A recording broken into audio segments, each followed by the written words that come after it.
ফিরে এলাম আমাদের অনুষ্ঠানের দ্বিতীয় অংশে, অতিথি পর্ব। ঈদ বলে কথা।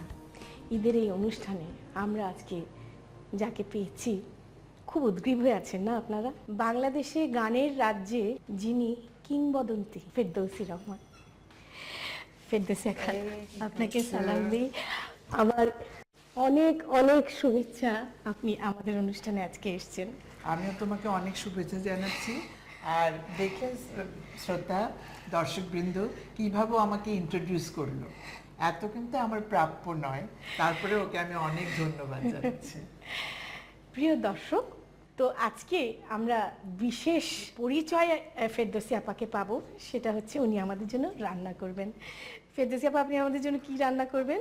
আচ্ছা, দর্শক কি খুশি লাগছে না যে আমাকে দেখলে ও আরো উজ্জীবিত হয়ে ওঠে, কিন্তু চিরসবুজ কি থাকা যায়? যায় না। আমি দেখো করি গান, বুঝলে, তবে এটা ঠিক আমাদের মেয়েরা যারা রাধে সে চুলও বাঁধে, তো চুল বাঁধি তো এটা একটা গান করা, রাঁধতে তো হয়, তাই না? তো বেঁচে থাকতে হলে খেতে হয়, তার জন্য রাঁধতে হয়। হ্যাঁ, যেহেতু তুমি আমাকে ঈদের বিশেষ পর্বে ডেকেছো, সেজন্য আমি একটা মাংসের প্রিপারেশন তোমাদের দেখাই। আচ্ছা।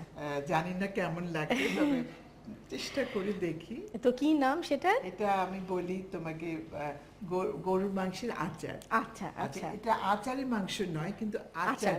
আচ্ছা, মাংসের আচার। আমাদের এই বিশেষ সুযোগ আমরা ফেরদৌসী আপার থেকে শিখে নিব গরুর মাংসের আচার। গরুর মাংসের আচার তৈরি করতে আমাদের লাগবে ফিঙ্গার শেপ করে কাটা গরুর মাংস 1 কেজি, টক দই 1 কেজি, সয়াবিন তেল 1 কাপ, হলুদ গুঁড়ো 2 চা চামচ, রসুন বাটা 2 চা চামচ, আদা বাটা 2 চা চামচ, 5 ফোড়ন 2 টেবিল চামচ, কাঁচামরিচ 20-25টি এবং লবণ 2 চা চামচ। দর্শক, আপনারা তো উপকরণটা দেখে নিয়েছেন।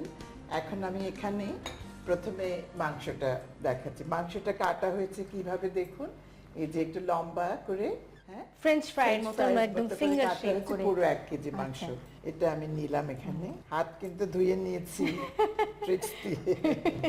আচ্ছা, আমাকে দিয়ে দাও। এখন যেটা বলা হলো যে যতটা মাংস ঠিক ততটা টক দই।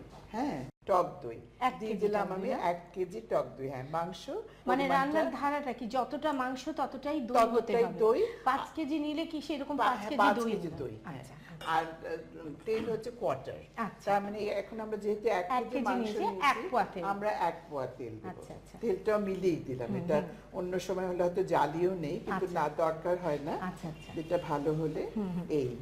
এখন আমি দেব এতে লবণটা। তুমি বলো লবণের ব্যাপারে, আমি খুব একটু কাঁচা আছি। লবণ 1.5 চামচ দিলে ভালো, যেহেতু টক দই আছে সেহেতু 2 চামচ দিলেই বোধহয় ভালো, না? হ্যাঁ, আমার মনে হচ্ছে। আচ্ছা, এবার হলুদ গুঁড়ো আমি দেব 2 চামচ মতো। আচ্ছা আচ্ছা, এই হলুদই এটার মানে শুধু মানে মশলা কালারিং। হ্যাঁ, কালারিং বলতে একটু হলুদ। তারপরে আদা বা এটা রসুন বাটা আমি 2 চামচ, 2 চামচ, বা এখানে আছে যতটুকু 2 চামচ দিলাম। হ্যাঁ, আদা বাটা। এবার আদা বাটা 2 চামচ দিব। এই লবণ দেওয়া হয়েছে, সব দেওয়া হয়েছে। এবার এটাকে আমি মাখাবো। দর্শক, আমি কিন্তু হাত ধুয়ে এসেছি, আগে বলেছি। প্রিয় দর্শক, আমরা দেখতে পাচ্ছি যে মাংসর কাটার ধরনটাই একদম বিশেষ ধরনের। এখন আমরা এটাকে বসিয়ে দেব না? হ্যাঁ, তাহলে এটা থেকে আমি ঢেলে দেব। হ্যাঁ, আচ্ছা, এই তো দেয়াই আছে। আমি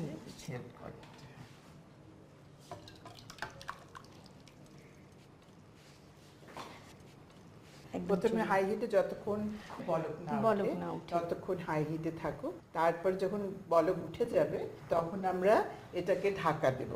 ঢাকা দিয়ে মিডিয়াম আছে রাখবো যতক্ষণ না মাংসটা সেদ্ধ হয়। এতে অদ্ভুত একটা ব্যাপার, কোনো মরিচের গুঁড়ো বা এইসব নেই, এবং কোনো পেঁয়াজও নেই, না? পেঁয়াজ, গরম মশলা, তেজপাতা এগুলো কিচ্ছু নেই, কিচ্ছু নেই। ঈদে রোজার শেষ দিন সন্ধ্যার সময় যখন চাঁদ দেখা যায়, তখন কিন্তু আমরা এই ফেরদৌসী আপারই শেখানো গান সবার মনে এবং টিভিতে জোরে বাড়িতে বাজতে থাকে। ওমন রমজানের রোজার শেষে এলো খুশির। এটা আমার আপনার থেকেই শেখা, আপনার থেকেই শোনা, এবং আমরা সবাই এই গান বলতে যেন আপনাদের ফ্যামিলিকে রিপ্রেজেন্ট করি। আমার মনে হয় এটা বলক চলে এসছে, না? এখন ঢাকা দেব। ঢাকা দিয়ে একটা আঁচটা কমিয়ে দেব। তারপরে এটা একটু দর্শক, তাহলে ঘন্টা খানেক বা দেড়েক তো লাগবেই। আমরা এটাকে এখন আঁচটা মাঝারি করে দিলাম এবং এটা নিজের মতো আপন মনে 1.5 ঘন্টা ধরে সিদ্ধ হবে, কিচ্ছু করতে হবে না। আমরা তাহলে ফিরে আসছি 1.5 ঘন্টা পর। আমরা দেখে আসি আমাদের মাংসের আচারের কি খবর। দেখি তাহলে। ঢাকনাটা খুলি না? হ্যাঁ। আচ্ছা, হ্যাঁ। বাহ, কোথায় চলে গেল সেই পানি আর দই, কি সুন্দর ক্রিমের মতন হয়ে গেছে একদম। আর এখানে দর্শক একটা কথা বলে রাখি, যদি যেটা একটু আগেও বললো যে ভালো মাংসটা যদি হয় তাহলে হয়তো একটু আগেও সেদ্ধ হতে পারে। হ্যাঁ। আপনারা ওইটুকু সময় অপেক্ষা করবেন যে মাংসটা সেদ্ধ হলো কিনা। এরপরে আমরা কি করব, 5 ফোড়ন। আপনারা দেখতে পাচ্ছেন এটা বেশ অনেকখানি 5 ফোড়ন। এখান থেকে আমি ওপর দিয়ে এই 5 ফোড়নটা ছড়িয়ে দেব, 1 মুঠো। হ্যাঁ, ঠিক প্রায় আছে? 1 মুঠো মানে এক প্রায় 2 মুঠো। টেবিল স্পুনের হ্যাঁ, মতন। আচ্ছা, আমি একটু গ্রাম্য ইয়েতে বলছি 1 মুঠো। আচ্ছা, এইবার কাঁচা পাকা মরিচ। কাঁচা পাকা মরিচ, এটা একটু কালার অ্যাড করবে। প্লাস গন্ধও তো এত সুন্দর সুগন্ধ হয়। এই হলো। এখন জাস্ট 5 মিনিট বা 7-8 মিনিট রাখলে আচ্ছা। এটা ওই 5 ফোড়নের পুরো সুগন্ধটা বেরিয়ে যাবে। প্লাস মরিচটাও রান্না হয়ে মরিচটাও রান্না খুশবুটা হয়ে ছড়িয়ে আসবে যাবে। আর আঁচটা কি সুগন্ধ। এরকম কমই থাকবে? সামান্য না, বাড়াতে একটু বাড়িয়ে পারো। দিব। হ্যাঁ, হ্যাঁ। তাহলে প্রিয় দর্শক, আমরা ফিরে আসছি 7 মিনিট পর।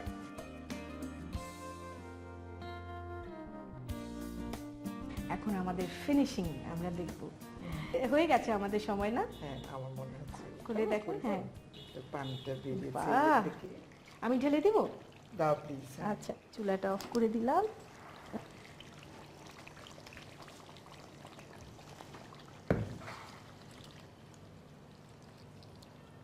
দর্শক, আপনারা রান্না করে খাবেন, খেয়ে বলবেন যে এটা মানে ভালো না খারাপ, তাই না? প্রিয় দর্শক, ফেরদৌসী আপার হাতে রান্না হয়ে গেল ঈদ স্পেশাল মাংসের আচার।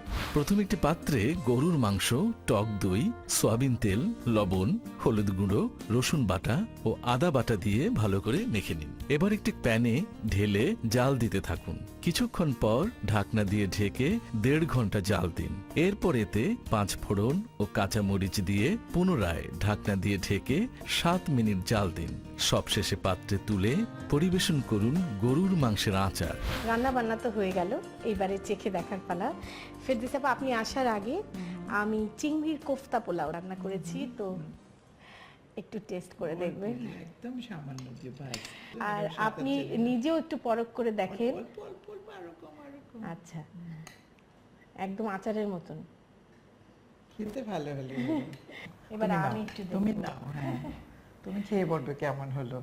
যদি বলো ভালো, তাহলে বুঝবো যে আমি পাস। তোমার তো পাস বলেই বাহুল্য।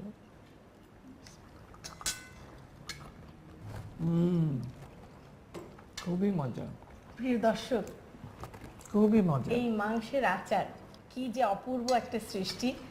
আপনারা নিজেরা করে দেখে খেয়ে তারপর বলবেন অসাধারণ হয়েছে আপনার রান্নাটা। সত্যি? হ্যাঁ, দেখ, একদম। সার্টিফিকেট পেয়ে গেলাম দর্শক। আপনি সময় করে কষ্ট করে আমাদের অনুষ্ঠানে এসেছেন, আপনাকে অনেক অনেক ধন্যবাদ।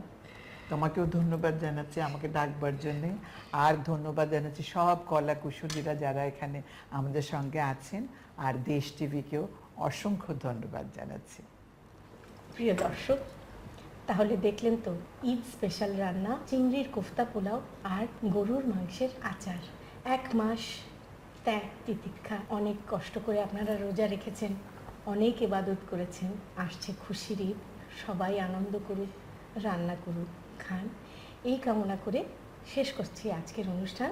আগামী সপ্তাহে আবার আসবো। তার আগ পর্যন্ত সবাই ভালো থাকবেন। সবাইকে ঈদ ঈদ মুবারক। মোবারক।